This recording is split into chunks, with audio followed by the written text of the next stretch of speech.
The book of Daniel, the book of revelation, the book of genesis के बाद या उसके पहले और भी जितने टॉपिक्स पे मैंने बात करी हैं, और अब चल रहा है the study on Moses ministry, मूसा की सेविकाई पर सेवा या शिक्षा, उसको लेकर आपके बीच में इस वक्त में मैं आ रहा हूं। दोस्तों, बेहद बेहद अद्भुत तरीके से प्रकाशन के साथ परमेश्वर बात कर रहा है, और इसकी जानकारी आप लोग मैसेज और फोन के माध्यम से मुझे दे रहे हैं। और मैं समझता हूं कि आज और यहां से टोटल 4 दिन अभी के शुक्रवार तक परमेश्वर अद्भुत काम आपके जीवन में करने जा रहा है वचनों के माध्यम से। तो उस सब के लिए आप लोग तैयार हो जाएं। कुछ चीजें जल्दी से कर लेते हैं दोस्तों। आप सभी तक आवाज ठीक से पहुंच रही होगी, ऐसी आशा करता हूं। जी, आवाज ठीक से पहुंच रही है, और साथ ही साथ विजुअल आपके सामने बिल्कुल क्लियर है, ऐसी उम्मीद रखता हूं। जी, वेट कर रहा हूं, जल्दी से जुड़ जाएं। आप जैसे जैसे जुड़ते हो, ताकि हम जो हैं जो शुरुआत की बातें होती हैं आप लोग उसको भी सुन सकें। जी, जैसे ही 200 हो जाएंगे, जो शुरुआत की बातें होती हैं वो रखना शुरू करूंगा। जी,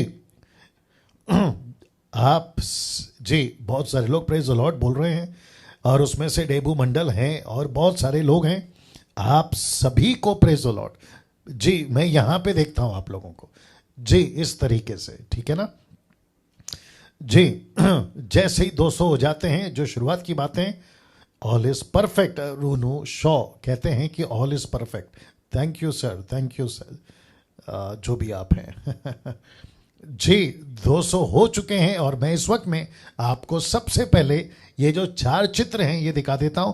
फेसबुक, जहां से आप मुझे देखते हैं, मेरी मिनिस्ट्री ग्रेस मिनिस्ट्री फेलोशिप, और साथ ही साथ वर्ल्ड सेल्वेशन मिनिस्ट्री जो ग्रेस मिनिस्ट्री के बैनर के तले काम कर रहा है, और यूट्यूब, और फिर उसके बाद में मसीह मंथन, जो कि बहुत ज़्यादा अद्भुत तरीके से जो ग्रुप है वो काम कर रहा है। तो ऐसे करके दोस्तों, अजीजों, परमेश्वर के लोगों, दास दासियों, बेटा बेटियों, कम से कम प्रतिदिन 25,000 इंडिविजुअल, व्यक्तिगत तौर पे एक व्यक्ति को यदि मैं गिनता हूं तो 25,000 प्रतिदिन आप लोग मुझे देखते हैं। और अगर एक व्यक्ति के अलावा उसकी पत्नी, माता पिता, बहन या भाई, बच्चे, दोस्त, चर्च का पास्टर या पास्टर का असिस्टेंट या सेवक, अगर एक को भी जोड़ दूं तो 50,000 लोग प्रतिदिन मुझे देखते हैं, या उससे भी ज्यादा। मैं इस सभी के लिए परमेश्वर का बहुत बहुत धन्यवाद करता हूं।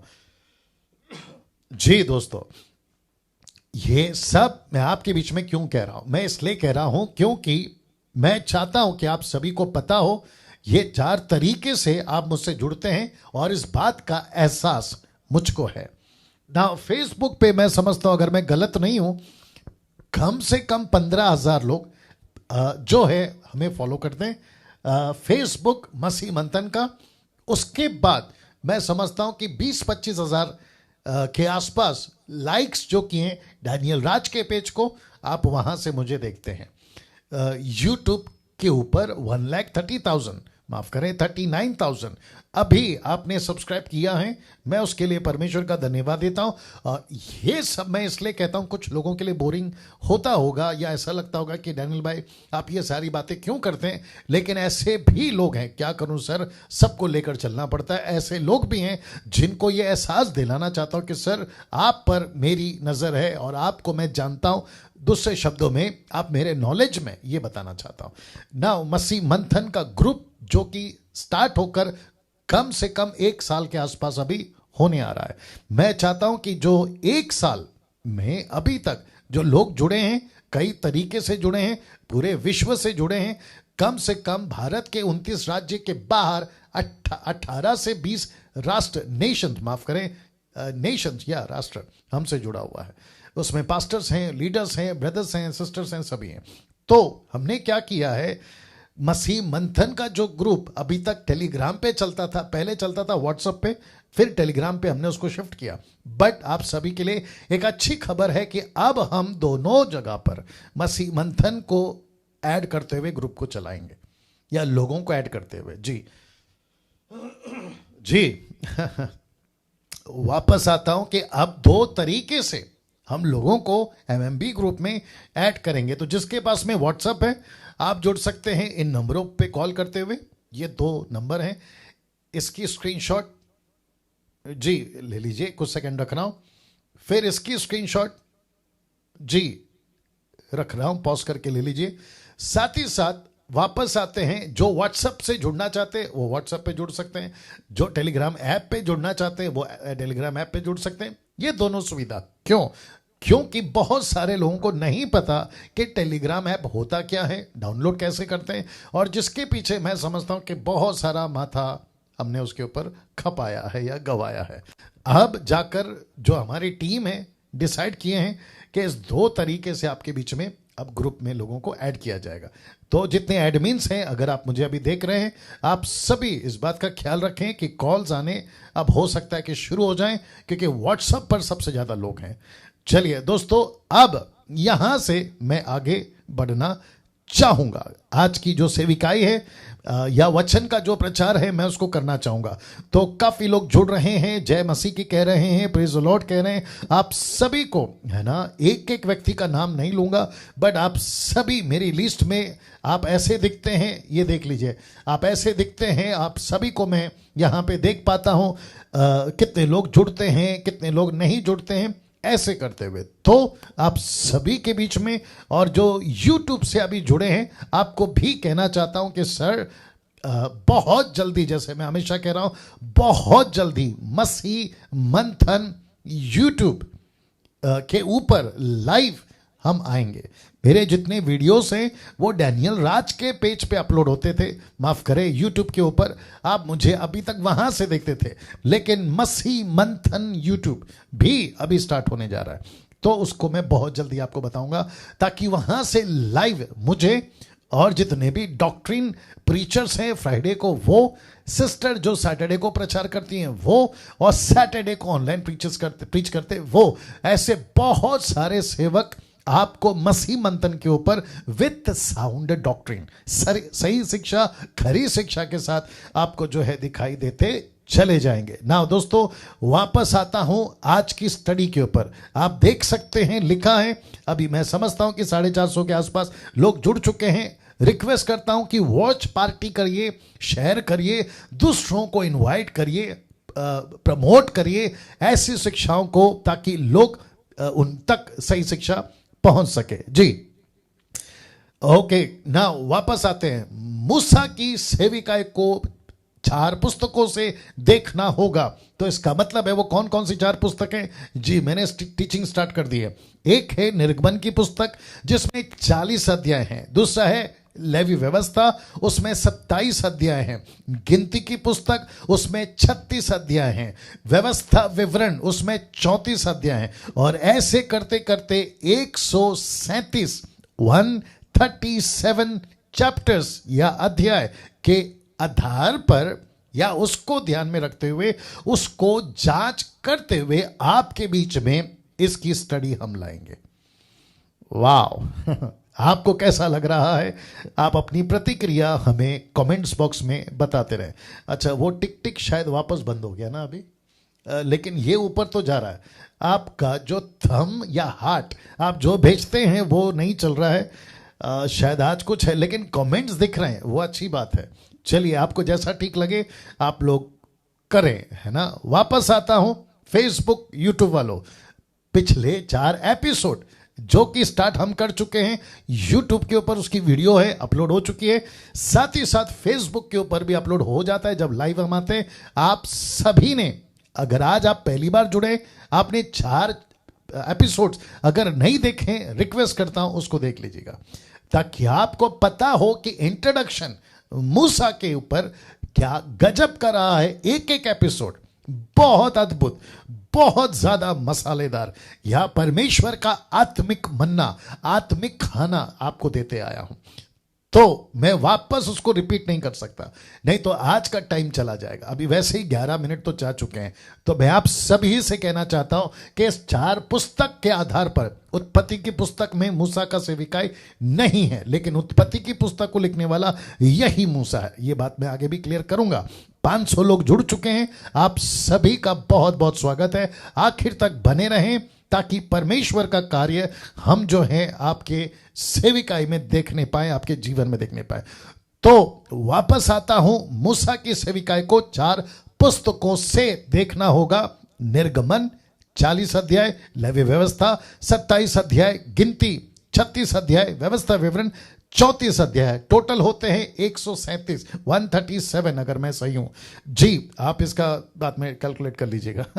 ओके, अब प्रश्न उठता है, क्या पास्टर डैनियल आप वर्ड्स बाय वर्ड्स एक एक वचन को कवर करोगे? जी नहीं। तो लिखा है कि हम चारों पुस्तक के एक एक वचन को नहीं देखने वाले जी। जैसे उत्पत्ति की किताब की एक एक वचन को कवर किया था ना, वैसे नहीं होगा, बल्कि इनमें से जो सीखने लायक बातें हैं उसी को देखेंगे जी आपके स्क्रीन के ऊपर ना। तो सबसे पहली कौन सी पुस्तक है? ऑफ कोर्स निर्गमन।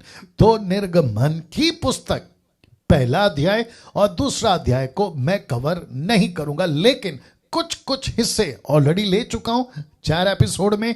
आज का 5वां एपिसोड है तो उसमें से भी कुछ लूंगा, लेकिन शुरुआत करेंगे सीधे तीसरे अध्याय से जी। आपने बिल्कुल ठीक सुना, तीसरे अध्याय से हम इसकी जो है शुरुआत करेंगे।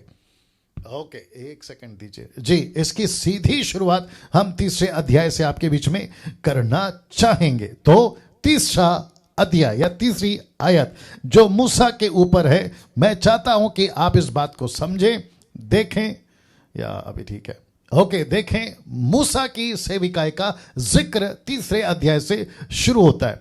मैं वापस कहता हूं, आपकी नोट्स, पेन, बाइबल, आपका जो भी आप करते देखते हैं, जहां से भी सबको तैयार कर लीजिए। आसपास में बच्चे हैं, कंट्रोल कर लीजिए। आपका जो घर का वातावरण है, बहुत सारे फोटो, छोटी छोटी वीडियोस ने आपने मुझे बनाकर भेजी है और मैं उसको देखकर बहुत परमेश्वर का धन्यवाद देता हूं कि कितनी तड़प, जिज्ञासा, भूख और प्यास के साथ आप मुझे इन अध्ययनों को देखते हैं। मैं उसके लिए परमेश्वर का धन्यवाद देता हूं।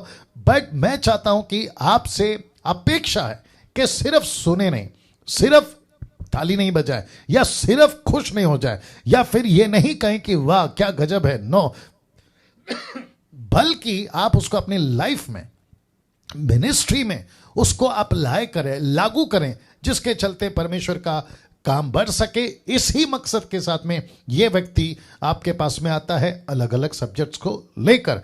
तो यह अपेक्षा मैं आपसे करता हूं। साथ ही साथ मुझे लगता है मैं कल बोलूंगा इस बात को और भी जोर से, लेकिन अभी थोड़ा हल्के में बोल देता हूं कि मुझे ऐसी भीड़, फेसबुक और यूट्यूब, जब हम यूट्यूब पे लाइव आएंगे, मैं समझता हूं काफी भीड़ वहां पे भी होगी। मुझे ऐसी भीड़ नहीं चाहिए कि जो देखती है, तारीफ करती है, वाह वाह करती है और कहती है कि यार डैनियल भाई कितना अच्छा बोलते हैं, कितना अच्छा नॉलेज है। नहीं, मुझे ऐसे लोग चाहिए जो सुनकर, सीखकर आपके जीवन में लागू करें। ऐसी भीड़ अगर 2-3 भी होगी ना, फेसबुक पे अभी तो 500 के ऊपर है, अगर ऐसी भीड़ 2-3 भी होगी ना, मैं वो ज्यादा खुश होऊंगा देखकर, बजाय 570 या 80 को देखकर। क्योंकि मैं वापस कहता हूं आपको, क्या कहते हैं, निराश नहीं कर रहा हूं, लेकिन ऐसी भीड़, यीशु ने भी यही कहा जब उसने भीड़ को देखा लूका 14:25 में, उसने पीछे घुमा और कहा कि तुम जो मेरे पीछे चल रहे हो, प्रतिदिन अपना क्रूस उठाना होगा, संसार को त्यागना होगा, खुद को त्यागना होगा, माता पिता भाई बहन, कॉन्टेक्स्ट में बात अलग है, आपको तो पता ही होगा या फिर मैं कभी बता दूंगा। ये बातें करी और जब यीशु बैठ जाते थे टीचिंग देने के लिए, तो 90% देखा गया कि भीड़ पहाड़ के नीचे होती थी, मात्र कुछ चेले या फिर कुछ भीड़ यीशु के साथ ऊपर होती थी। यही चीज मैं फिर कहना चाहता हूं, वो चाहे फेसबुक हो, यूट्यूब हो, मैं चाहता हूं कि बड़ी तादाद में आप लोग जुड़े, लेकिन ऐसी संख्या, अगर ये 570 पूरी तरह से समर्पित होकर परमेश्वर की सेविकाई को करने लगे, मुझे बड़ी खुशी होगी जी दोस्तों। तो वापस आते हैं, निर्गमन के 3 अध्याय से शुरू होता है मूसा की सेविकाई का जिक्र। तो फिर पूछूंगा कि आप तैयार हैं? अगर आप तैयार हैं तो मैं यहां से आगे बढ़ना चाहूंगा। या take up your cross and follow me, wonderful Nirjala. Okay, वापस आते हैं आपके बीच में। मूसा की सेविकाई यहां से शुरू होती है, लेकिन ये मूसा प्रश्न है, लेकिन ये मूसा आया कहां से, क्वेश्चन मार्क। तो आपको बताता चलूं कि मूसा 12 गोत्र से आया। आप यहां पे देख सकते हैं कि 12 गोत्र में से एक, वो कौन सा एक है आपके बीच में रखने जा रहा हूं। तो वचन 1, कौन सा, अध्याय 1। मैंने आपसे कहा था कि मिनिस्ट्री शुरू हुई है 3 अध्याय में, लेकिन वचन अध्याय 1 और अध्याय 2 से मैं कुछ क्या कहते हैं घटनाओं को जिक्र करूंगा, लेकिन उसको हम ऐसे नहीं गिनेंगे कि मूसा की सेविकाई वहां से हुई। आपको इस बात का समझ में आ गया होगा। तो पद 1 यानी कि अध्याय 1 पद 1 में लिखा, इज़राइल के पुत्रों के नाम, यानी याकूब के पुत्रों के नाम, जो अपने अपने घराने को लेकर याकूब के साथ मिस्र में आए थे, ये हैं। कौन कौन है? सबसे पहला रूबेन, शिमोन, लेवी। मैंने लेवी को येलो और ब्लैक से हाईलाइट किया है। चौथा है यहूदा और ब्रैकेट में लिखा है लिया। ये किसके बच्चे थे? लिया के। इनकी मां का नाम था लिया। ऑफ कोर्स बच्चे याकूब के हैं लिया, लेकिन आपको ये भी पता है कि राहेल, लिया, राहेल और उसकी 2 दासियां है ना। आप इस, मैं उत्पत्ति की पुस्तक में इन सब का जिक्र कर चुका हूं ना। उसके बाद जो बच्चे पैदा हुए, इसाकार, जबलून, बिन्यामीन, दान, नप्ताली, गाद, आशेर, यूसुफ तो मिस्र में पहले ही आ चुका था। आप इनकी गिनती कर लीजिए, आपको ये टोटल 12 मिलेंगे ना। मेरा प्रश्न है कि मूसा आया कहां से, इसका जिक्र यहां पर मैंने ऊपर डाला है। तो यह आया 12 गोत्र में से ना। बहुत ध्यान से सुनेगा। एक व्यक्ति जिसका नाम है मूसा, उसको या उसको बचाते हुए परमेश्वर ने कम से कम 4 पीढ़ी इन 12 गोत्र को इकट्ठा लेकर चला। इसलिए लिखा है अगली लाइन। अब सोचने वाली बात यह है कि इन 12 गोत्रों के बीच कितना कुछ घट चुका था। क्या क्या घट चुका था? याकूब, माफ करें, यहूदा अपने भाइयों को छोड़कर चला गया था। आप सभी को पता है कि उत्पत्ति की पुस्तक के वक्त में एक महिला का जिक्र किया था जिसका नाम है तमार। तमार, उससे 2 बच्चे पैदा हुए, यीशु के वंशज में गिने गए। ये सब का मैंने बात किया था। फिर यहूदा, क्या है, सब ठीक है? फिर लिखा याकूब, माफ करें, यहूदा फिर लौट कर आता है। फिर उसके बाद में बहुत सारी घटनाएं घटती हैं। यूसुफ मिस्र में बेच दिया जाता है, वो वहां पहुंच जाता है। इन सब को कम से कम 400 साल, 4 पीढ़ी मैंने कहा। तो जिसके चलते एक व्यक्ति को लाना था, इसलिए लिखा है कि लेकिन फिर भी परमेश्वर ने जोड़े रखा उन 12 गोत्र को। आपको मैं ये स्टडी दे रहा हूं। 600 लोग जुड़ चुके हैं, आप सभी का बहुत बहुत स्वागत है ना। वापस आते, 12 गोत्र के लोगों को इकट्ठा बनाए रखा। बहुत कुछ घटा, 19-20 हुआ, आंधी चली, तूफान चला, बहुत सारी बातें घटी। यूसुफ बिक गया, यहूदा चला गया और न जाने क्या क्या हुआ। रूबेन की बात आप सभी जानते हैं, लेकिन उसके बावजूद परमेश्वर ने उनको जोड़े रखा। क्यों? क्योंकि उसको वो बेटा जिसका नाम है मूसा वो चाहिए था। और एक ऐसी भीड़ जिसका मैं जिक्र कर चुका हूं एपिसोड 1, 2, 3 में, एक ऐसी भीड़ चाहिए थी जिसको लेकर परमेश्वर अपना दबदबा, बहुत ध्यान से सुनिएगा, जिसको लेकर परमेश्वर अपना दबदबा, अपने मंदिर का दबदबा, अपने नाम का दबदबा, अपनी व्यवस्था का दबदबा, कि इस पूरी पृथ्वी पर तब से लेकर अब तक की भी बात कर रहा हूं कि इन सभी के बीच में जितने भी राष्ट्र या नेशंस है और उनके देवी देवता, वो चाहे लकड़ी के हो, प्लास्टिक के हो, लोहे के हो, पीतल के हो, चांदी के हो, सोने के, पहाड़ के ऊपर, पहाड़ के नीचे, पेड़ के ऊपर, पेड़ के नीचे, नदी के ऊपर, नदी के नीचे, ये सभी जगहों से, इन सभी के बीच में परमेश्वर बताना चाह रहा था आदम जात को। हिंदू हो तो, मुस्लिम हो तो, सिख हो तो, बुद्धिस्ट हो तो, पारसी, आदिवासी, यहूदी, आप जिस किसी भी कौम जाति से आते हो, उच्च जाति, नीच जाति, पिछड़ी जाति, अमीर, गरीब, रोडपति, करोड़पति, आप सभी को तब भी और अब भी परमेश्वर चाहता था कि उसके नाम का दबदबा, उसकी व्यवस्था का दबदबा, परमेश्वर कैसा है, कौन है, मनुष्य जाति को बताता चला। और जिसके लिए वक्त वक्त पर उसने लोगों का इस्तेमाल किया। क्या अद्भुत बात कर गया, वक्त वक्त पर लोगों का इस्तेमाल कर गया। वो कभी आदम से लेकर अब्राहम तक, फिर अब्राहम से लेकर यूसुफ तक, फिर मूसा से लेकर जॉन द बैप्टिस्ट तक, और फिर यीशु से लेकर पौल तक, और आप और हम। ऐसे करते करते परमेश्वर अपनी छवि लोगों के बीच में रखता चला गया, और जिसके चलते परमेश्वर को अब एक ऐसा राष्ट्र चाहिए था, एक ऐसी भीड़ चाहिए थी, और जिसके चलते वचन 7, उसी पहला अध्याय का वचन 7 कहता है, परंतु इज़राइल की संतान फूलने फलने वापस आता हूं, फूलने फलने लगी। इसका मतलब है ये अत्यंत सामर्थ्य बनते चले गए और इतना अधिक बढ़ गए कि सारा देश इनसे भर गया। दूसरे शब्दों में इनके बच्चे पैदा होते चले गए। वापस आता हूं, क्योंकि परमेश्वर ने कहा था आदम से कि तुम फूलो फलो। अब्राहम से कहा था कि तेरी संतानें इतनी होंगी कि अगर तू रेत के कणों को गिन सके, आकाश के तारों को गिन सके, तो गिन लेना बेटा, तेरी इतनी संतानें होंगी। जो कि रेत की कणों को कोई नहीं गिन सकता, आसमान के तारों को कोई नहीं गिन सकता। तुमको तारे नजर आ जाएंगे दिन में, वो बात अलग है, लेकिन परमेश्वर कहता है इस तरीके से।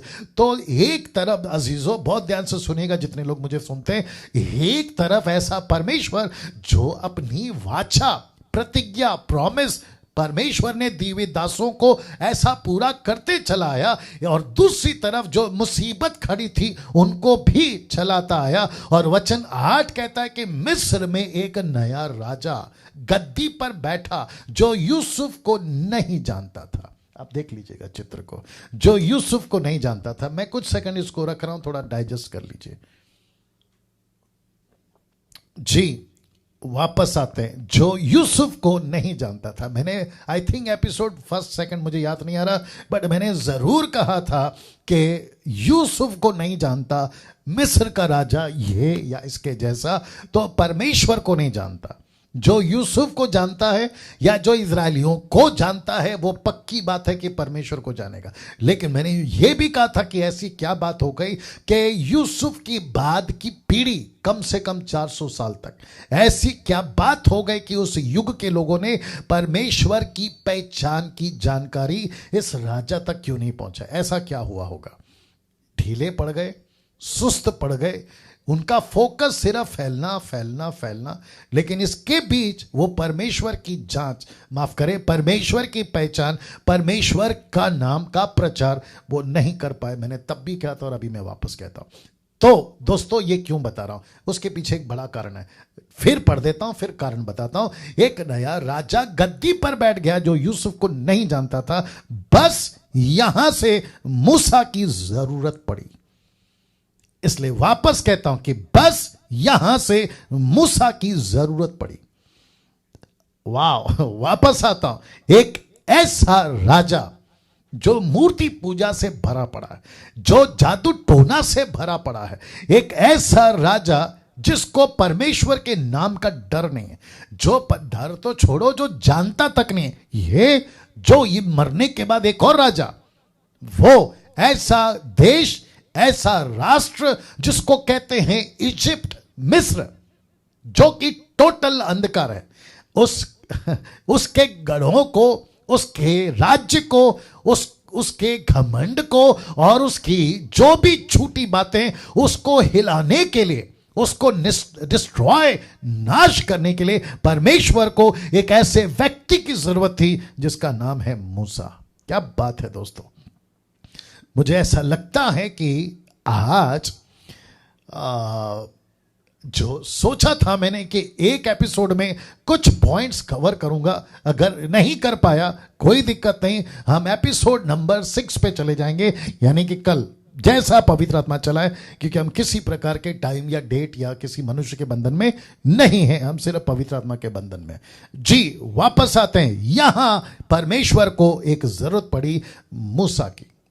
एक ऐसा व्यक्ति, एक ऐसा कैरेक्टर जिसको परमेश्वर ने अपने तरीके से बनाया, मैं आपको बताऊंगा ना दोस्तों। निर्गमन 2 अध्याय वचन 23 से 25 तक में मैं आपको बताता हूं कि जरूरत पड़ने की सबसे बड़ी वजह यह भी है क्योंकि पहला राजा जिसका फोटो मैंने अभी आपको बताया था वो मर गया।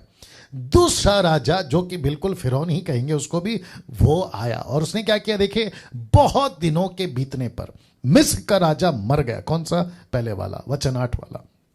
ये दूसरे अध्याय का 23 वाला 25 तक में अलग है।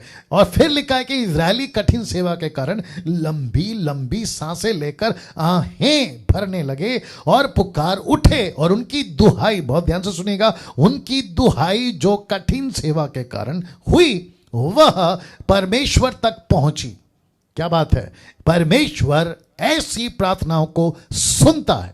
जितने लोग अभी देख रहे हैं, आप सभी को बताना चाहता हूं, आपके दिमाग में एक बात को फिक्स कर लीजिए या गांठ बांध लीजिए। अगर आप उसके ट्रैक पे हो, उसकी मिनिस्ट्री पे हो, उसकी सेवा पे हो और उसकी वाचा में हो और उसकी योजना में हो, आपकी प्रार्थना बेकार नहीं जाएगी। थोड़ा देर होगा लेकिन वो सुनता है। क्या बात है, वो सुनता है। लिखा है कि वह परमेश्वर तक पहुंची और परमेश्वर ने उनका करहाना सुनकर, उनका दुख, उनकी आंसू, उनका प्रार्थना सुनकर अपनी वाचा को जो उसने इब्राहिम, इसहाक, याकूब के साथ बांधी थी स्मरण किया, और परमेश्वर ने इस्राएलियों पर दृष्टि करके उन पर चित्त लगाया। दूसरे शब्दों में एक व्यक्ति का चुनाव किया। क्या बात है, एक व्यक्ति का चुनाव किया। वो व्यक्ति कौन है, आपके बीच में रखने जा रहा हूं। वो व्यक्ति चित्त लगाया मतलब प्लान किया, स्ट्रैटेजी बनाई, रणनीति बनाई, और परमेश्वर के दिमाग, परमेश्वर की कल्पना, परमेश्वर की स्ट्रैटेजी को, वापस कहता हूं ध्यान से सुनना, रद्दी भर भी इंसान नहीं समझ सकता। वो इतना हाई और वो इतना ऊंचा और वो इतना अद्भुत है, लेकिन जब तक परमेश्वर प्रकट नहीं करेगा इंसान नहीं समझ सकता। इसलिए तो बहुत सारे मुस्लिम्स, बहुत सारे सनातन धर्म वाले हिंदू ये मानने को तैयार नहीं है कि यीशु मसीह खुदा कैसे बन सकता है, यीशु मसीह एकमात्र ईश्वर ऑलमाइटी गॉड कैसे बन सकता है। यही तो लिखा है 1 तिमोथी 3:16 में कि भक्ति का भेद गंभीर है। Mystery, highly mystery is that God became a man. यह हाईली मिस्ट्री है, इसको नहीं समझ सकते इंसान। ये पाओ किलो का भेजा ना कभी साइंटिस्ट को समझ में आएगा जिसके पास में ये भेजा है, ना मुस्लिम्स, ना सनातन धर्म वाले, और ना किसी प्रकार का कोई ऐसा आदमी जो परमेश्वर को समझ गया हूं ऐसा दावा करते नहीं समझ पाएंगे जब तक वो प्रकट नहीं करेगा। तो बहुत ध्यान से सुनना आप पहला फोटो देख लीजिएगा, ये चित्र देख लीजिएगा, क्योंकि ये आज का जो एपिसोड है ये फोटो चलता रहेगा साथ में, ठीक है ना। ना मूसा को परमेश्वर की बुलाहट जलती झाड़ी में से, मैं ये चाहता था आपको बताने के लिए। वापस आते हैं कि मूसा को परमेश्वर की बुलाहट जलती झाड़ी में से, ये जो शब्द है ना में से, मतलब परमेश्वर ने, वापस आके ना आना पड़ेगा ना वापस आता हूं या ओके, बहुत ध्यान से सुनिएगा। फर्स्ट टाइम मूसा के 80 साल की उम्र में पहली बार परमेश्वर यहोवा, सृष्टिकर्ता एलोहिम, जिसने सब कुछ को बनाया, मूसा को पहली बार ऐसी दो आवाज या दो बार मूसा मूसा, मोसेस मोसेस ऐसा पुकारने जा रहा है इसके लाइफ में 80 साल की उम्र में फर्स्ट टाइम। तो आपको नहीं लगता कि ऊपर बैठा परमेश्वर, जिसको हम अभी कहते हैं यीशु, जिसको हम कहते हैं परमेश्वर पिता, क्या उसने योजना नहीं बनाई होगी कि इस व्यक्ति को मैं फर्स्ट टाइम मिलने जा रहा हूं, इस व्यक्ति को मैं 80 साल की लंबी उम्र के बाद एक ऐसा सफर में भेजने वाला हूं, एक ऐसा महान काम करने वाला हूं जिसको तब की दुनिया तो याद रखी आज तक याद रख रही है, जिसकी चर्चा मैं कर रहा हूं अभी, जिसकी चर्चा यीशु जब तक नहीं आता करते रहेंगे सेवक लोग, अगली पीढ़ी को, उसकी पीढ़ी को, उसके बच्चों को, लिखा है ना, पोते पर पोतों तक को मैं मेरी बातें करवाता रहूंगा। तो इसका मतलब क्या है दोस्तों? इसका मतलब है परमेश्वर ने अद्भुत योजना बनाई और मैं बताता चलूंगा, लेकिन ये 4 दिन के टोटल एपिसोड में मैं कवर करूंगा इसको, ये बात तो पक्की है, ठीक है ना।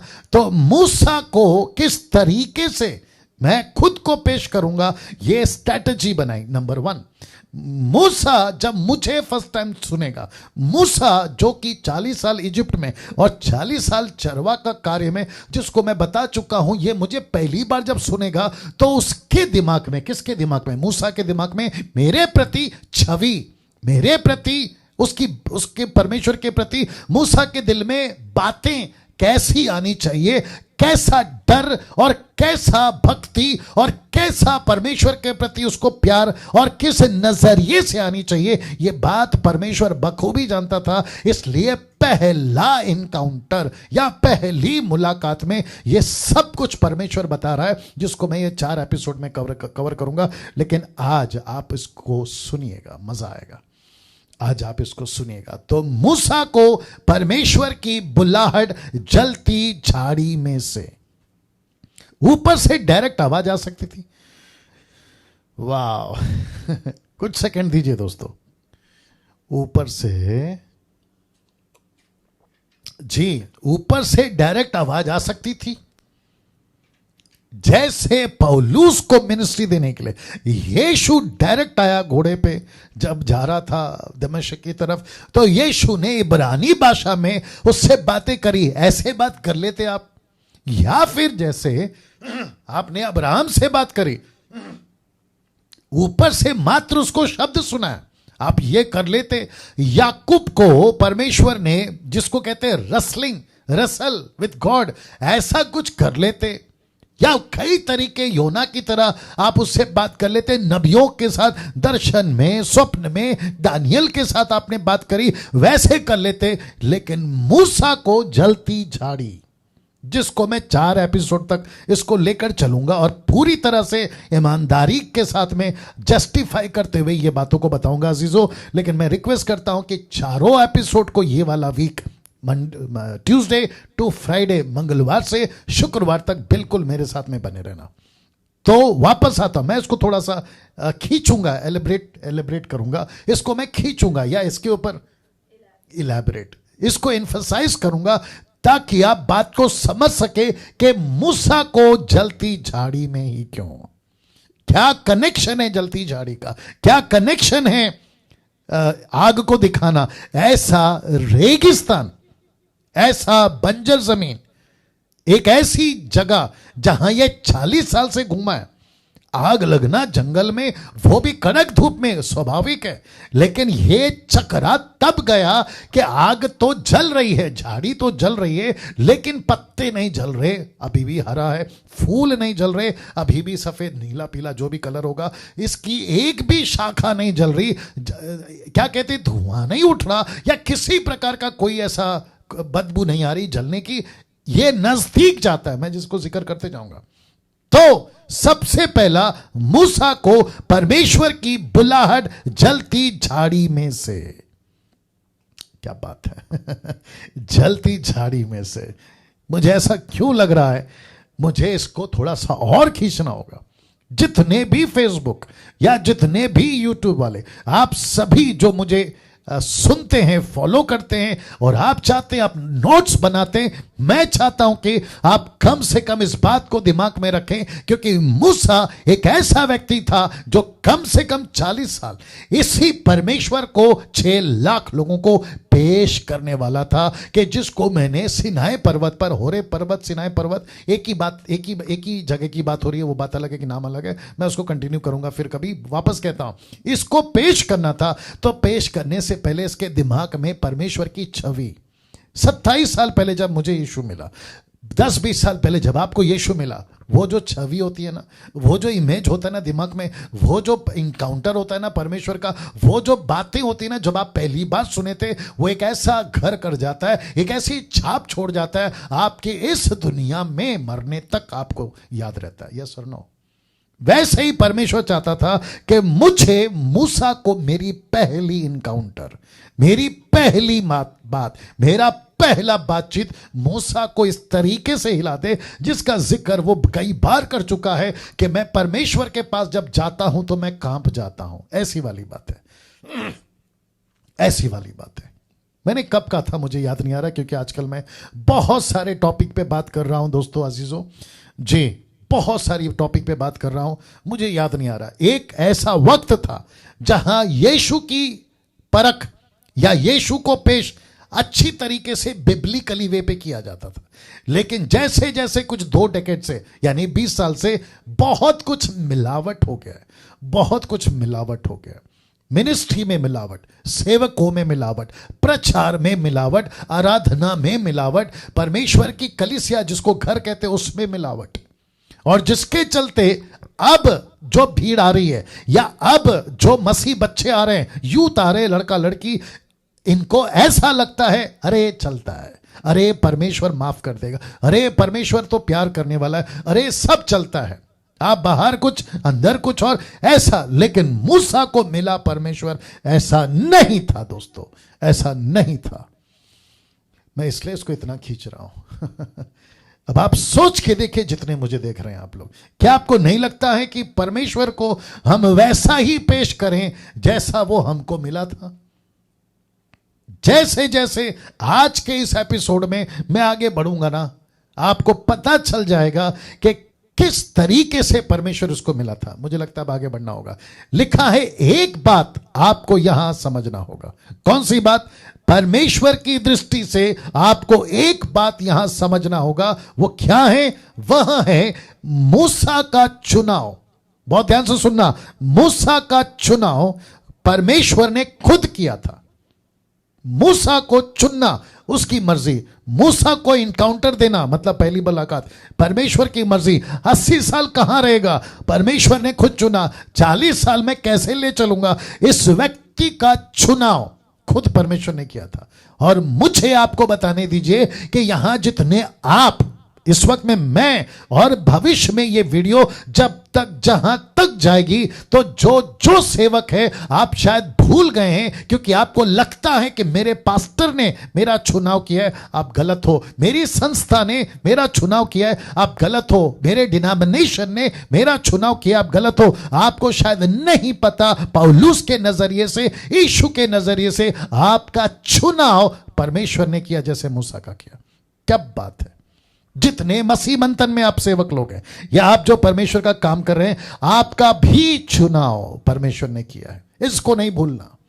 जैसे मूसा को चुना, इसका चुनाव। मैं क्यों इसके ऊपर इतना जोर दे रहा हूं? ताकि आपके दिमाग में यह बात डाल सकूं कि परमेश्वर अपने काम के लिए, उत्पत्ति की किताब से बोलते आ रहा था ना, यह सब परमेश्वर का भी प्रोग्राम है।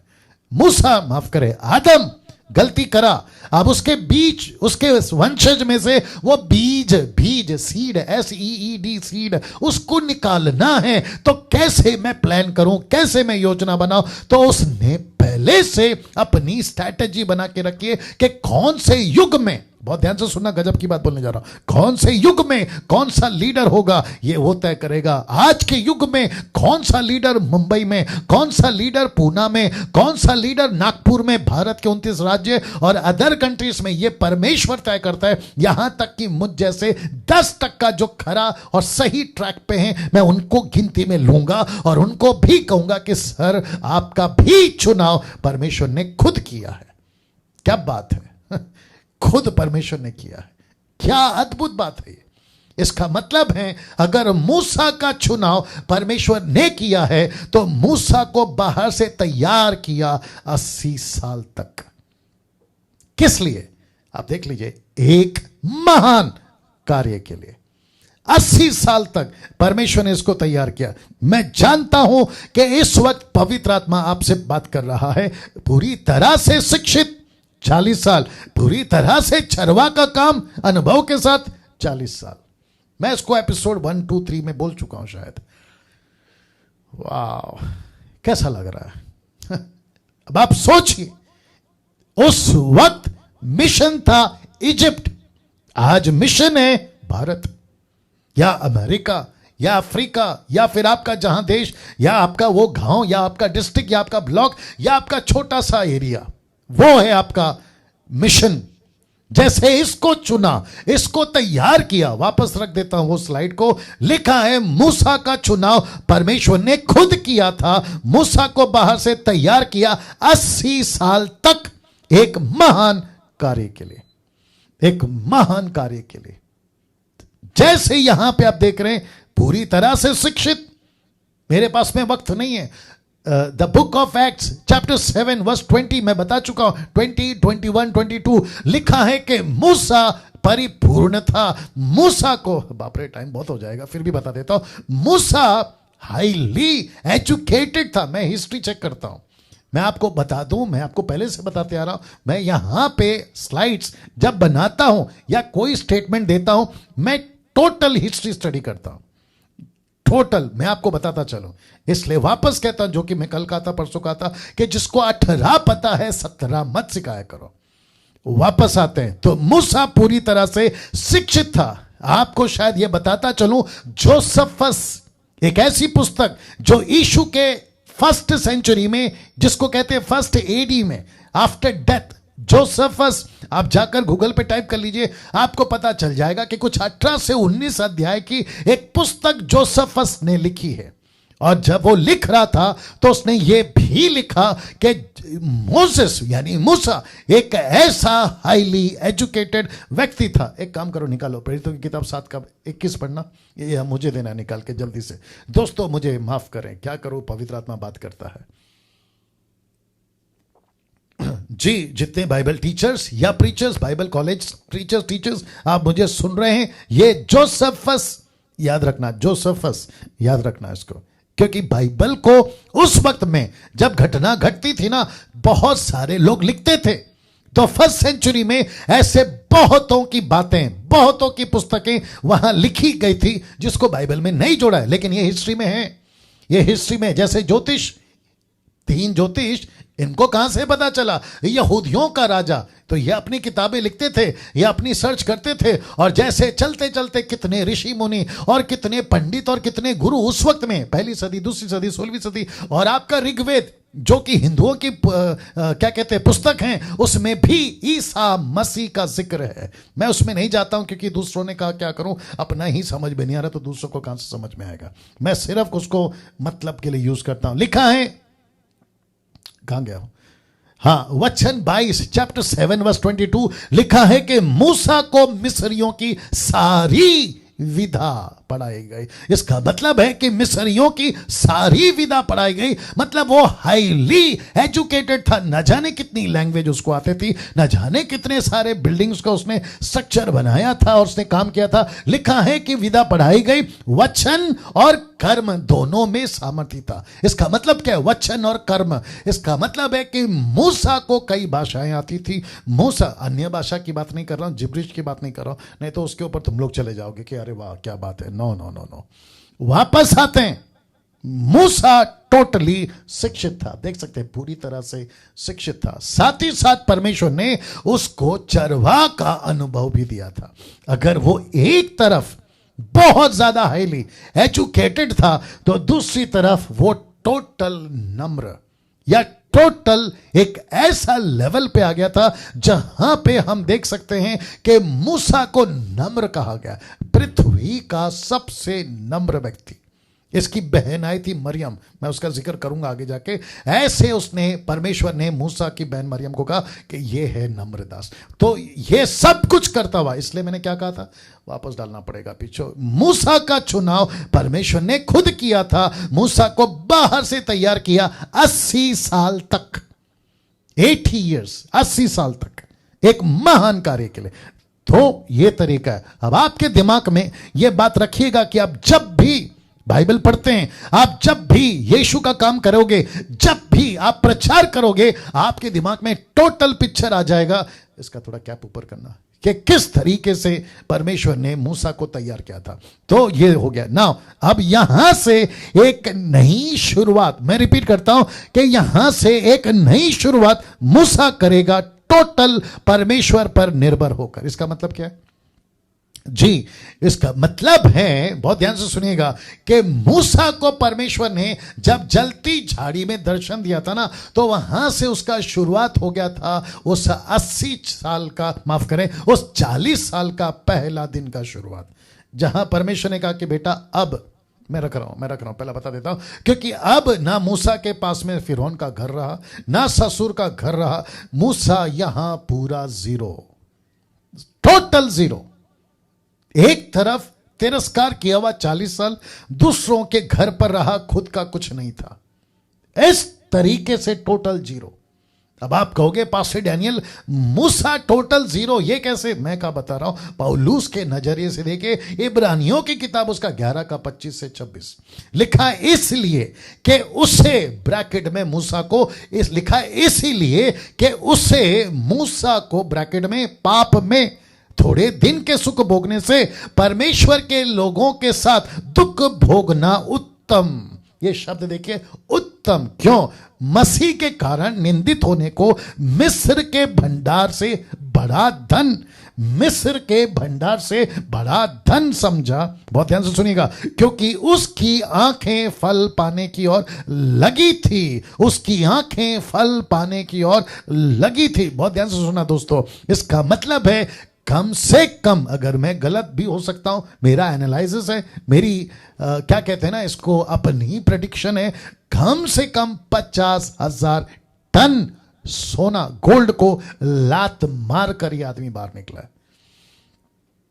वाह अब आप सोचिए, लिखा है ना बड़ा धन, मिस्र के भंडार का बड़ा धन। ये कौन था? मूसा। मूसा वो व्यक्ति था जो पहले मिस्र के राजा ने, जिसकी बेटी ने मूसा को गोद लिया था और उसको अपना बेटा बोलकर पाला था। तो मिस्र की जितनी प्रॉपर्टी किसकी? मूसा की। मिस्र का जितना पैसा किसका? मूसा का। मिस्र का अगला राजा भी मूसा। अब आप सोचिए, ऐसा मूसा, पौलुस कहता है उसको त्याग कर, लात मार कर, ठुकरा कर परमेश्वर के लोगों के साथ में दुख उठाऊंगा, ये बात को समझा। और जिसके चलते मैंने आपको अभी कहा, मूसा यहां total zero. Can you believe this? मुझे नहीं लगता कि आज का जो स्लॉट है वो पूरा कर पाऊंगा, क्योंकि मेरे पास में अभी सिर्फ 12 मिनट बचे हैं 9 बजने में। मुझे ऐसा लगता है कि मैंने अभी शुरू किया। वाह, मैं फिर कहता हूं यहां टोटल जीरो। लेकिन एक अच्छी बात रखने जा रहा हूं, जितने प्रभु के दास हैं, आप अपने आप को उत्साहित करिए। मैं आपको बताने जा रहा हूं, मैं बताता हूं क्यों। अगर वो यहां टोटल जीरो है, यहां के पैसे को उत्तम नहीं समझा, परमेश्वर की लोगों को, सेवा को उत्तम समझा, दुख उठाना उत्तम समझा, परमेश्वर के घर को उत्तम समझा, परमेश्वर के सेवा को उत्तम समझा, इसलिए उत्तम को मैंने ब्लैक से स्पॉट किया ताकि आप समझ सके। लेकिन फिरौन की बेटी का बेटा बनना इनकार किया। रिपीट करता हूं, फिरौन की बेटी का बेटा बनना इनकार किया। और लिखा है कि उसकी आंखें एक ऐसी जगह पे लगी थी जो यहां का पैसा नहीं है। और यही चीज परमेश्वर ने मूसा को सिखाया कि बेटा जो 40 साल में, पहला वचन पढ़वा देता हूं, मत्ती 6:20 कहता है, परंतु अपने लिए स्वर्ग में धन इकट्ठा करो, जहां ना तो कीड़ा ना काई बिगाड़ते हैं और जहां चोर सेंध लगाते और ना चुराते हैं। इसका मतलब है, बहुत ध्यान से देखना, मजा आएगा, अगर आपका दिल करे तो ताली बजा लीजिएगा। मूसा ने जो 80 साल में नहीं कमाया था वो 40 साल में कमा गया।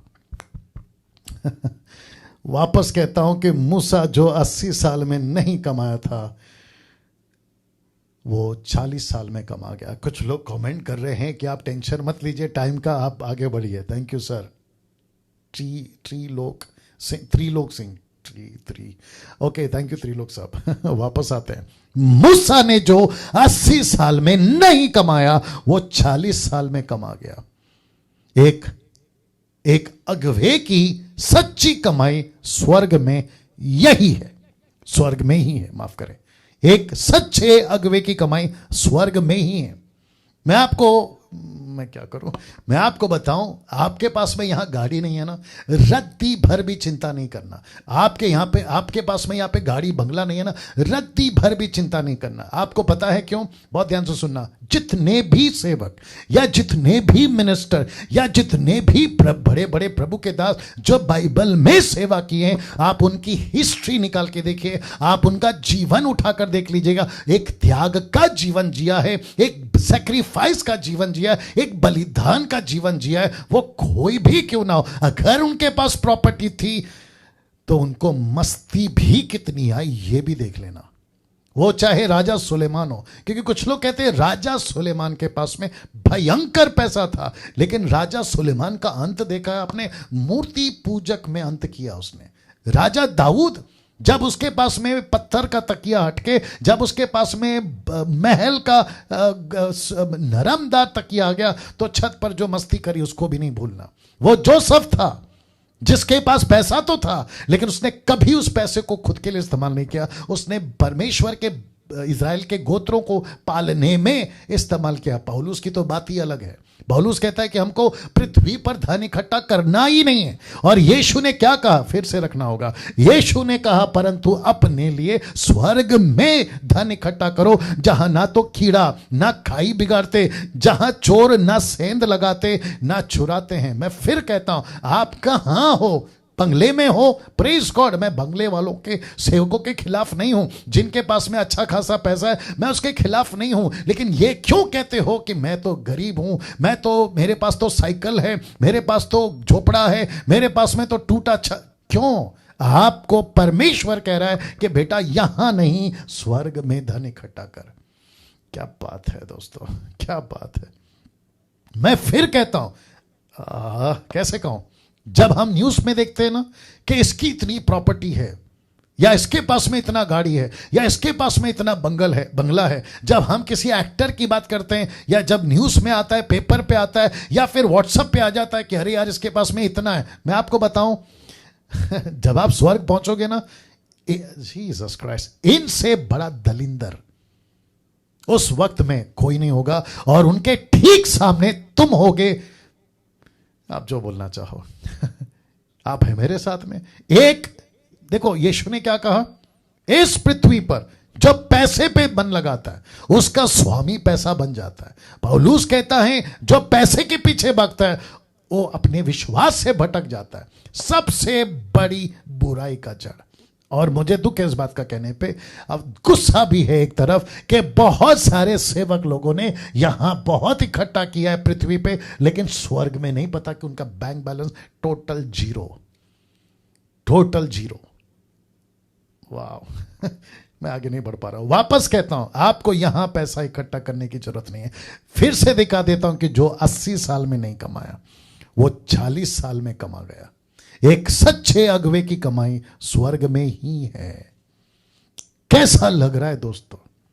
आपका बैंक बैलेंस जीरो है, बस साहब मेरे घर का रेंट नहीं है, मैं एक सेवक हूं, कोई बात नहीं, आपका पैसा यहां जमा हो रहा है, ये देखो यहां जमा हो रहा है। मैं सेवा तो करता हूं, लेकिन मेरे पास पैसा नहीं है, मेरे पास में कुछ भी नहीं है। लेकिन मेरे ठीक बगल का चर्च का पास्टर, उसके पास में BMW है, उसके पास में 2 BHK, अरे क्या क्या है, अरे वो तो वो मर्सिडीज में घूमता है, वो तो BMW में घूमता है, अरे बाप रे, उसको तो मैंने अमेरिका में अपने फैमिली के साथ में पिकनिक बनाते देखा है, मैं तो यहाँ के पड़ोस के गार्डन तक नहीं जा सकता। मैं फिर से कहता हूं, उसका पैसा कहां इकट्ठा हो रहा है वो तो पता चल ही जाएगा, लेकिन बेटा तेरा पैसा यहां इकट्ठा हो रहा है, यहां इकट्ठा हो रहा है। और यही चीज मूसा को परमेश्वर ने बताया, बेटा तूने जो फिरौन के